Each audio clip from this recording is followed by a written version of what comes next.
এখন শুনবো আল্লাহ রাসূল সাল্লাল্লাহু আলাইহি ওয়াসাল্লাম আমাদেরকে কি থেকে আদেশ করে আর কি থেকে নিষেধ করে।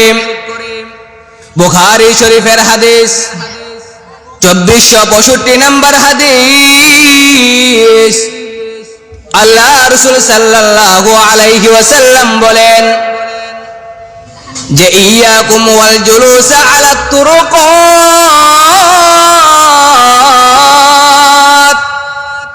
তোমরা অনাত্মক ভাবে রাস্তাঘাটে তোমরা বসিয়া থাকিও না, রাস্তাঘাটে বসিয়া থেকে তোমরা বিরত থাকো। সাহাবায়ে কেরামগণ জিজ্ঞাসা করলেন, ইয়া রাসূলুল্লাহ, ইয়া হাবিবাল্লাহ, নবী গো,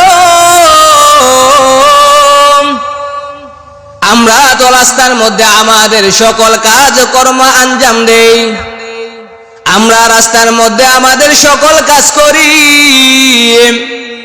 রাস্তার মধ্যে আমরা আমাদের দিনের দায়িত্ব আদায় করি। ওই সময় আল্লাহ রাসূল সাল্লাল্লাহু আলাইহি ওয়াসাল্লাম বলেন, যদি তোমরা রাস্তার মধ্যে বসেই থাকতে হয়, যদি তোমরা রাস্তার মধ্যে বসে থাকতে হয়, তাহলে তোমরা রাস্তার 5টা হক তোমাদেরকে আদায় করতে হবে।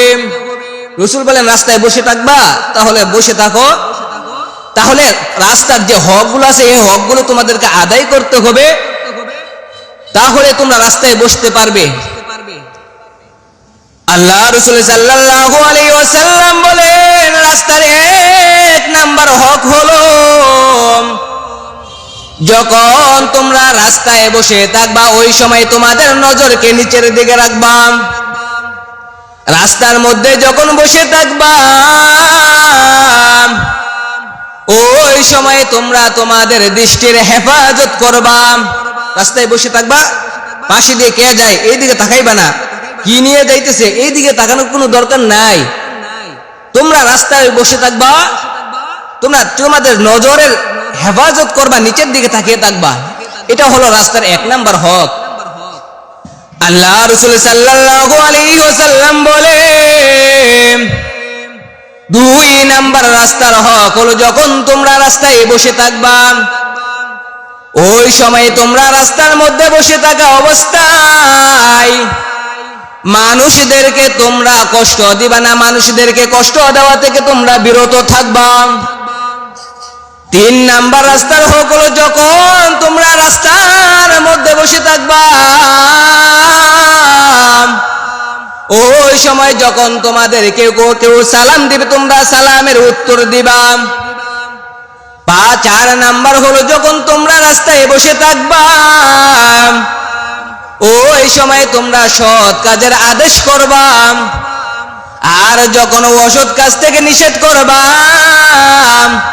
4 নাম্বার হলো সৎ কাজের আদেশ করবা, আর 5 নাম্বার হলো অসৎ কাজ থেকে মানুষদেরকে নিষেধ করবা। তাহলে আল্লাহ রাসূল সাল্লাল্লাহু আলাইহি ওয়াসাল্লাম যা থেকে আমাদেরকে আদেশ করবে, যেটা আমাদেরকে আদেশ করবে সেটা মানতে হবে, আর যেটা থেকে আমাদেরকে নিষেধ করবে ওইটা আমাদেরকে বিরত থাকতে হবে।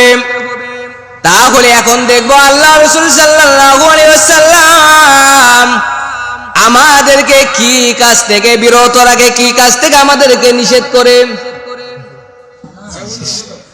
আল্লাহ রাসূল সাল্লাল্লাহু আলাইহি ওয়াসাল্লাম বলেন, 4 নাম্বার তোমাদেরকে যে পরীক্ষা করবে সেটা হলো, যখন তোমরা আল্লাহ এবং তার রাসূলের ওয়াদা ভঙ্গ করবে ওই সময় তোমাদের বিজাতীয়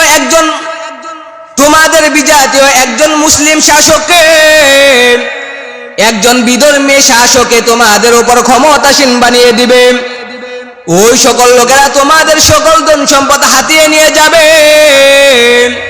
5 নাম্বার যে পরীক্ষা আল্লাহ রাব্বুল আলামিন তোমাদেরকে করবে, যখন কোন সমাজের লোকেরা কোরআন হাদিস অনুযায়ী ফয়সালা না করবে, আল্লাহ এবং তার রাসূলের অনুযায়ী ফয়সালা, তার বিধান অনুযায়ী ফয়সালা না করবে, ওই সময় মহান আল্লাহ রাব্বুল আলামিন তোমাদেরকে এমন একটা আযাব দিবে,